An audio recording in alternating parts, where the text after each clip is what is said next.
வணக்கம் நேயர்களே, welcome back to another episode. இன்றைய நிகழ்ச்சியில் சைவ சித்தாந்த சாத்திரங்கள் 14னில் பழமையான நூலான உமாபதி சிவாச்சாரியார் அருளிய திருவருட்பயன்.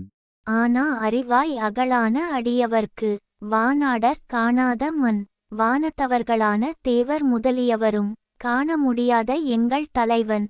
அடியவர்களுக்கு அவர்களை விட்டு நீங்காதவனாகவும் நீங்காத பேரறிவாகவும் இருப்பான். உங்களுக்காக நமது சானல்ஜியில் தினம் ஒரு நிகழ்ச்சி ஒலிபரப்பு ஆகிறது. நிகழ்ச்சிகளை கேட்டு ரசியுங்கள், கருத்துக்களை சொல்லுங்கள். வணக்கம்.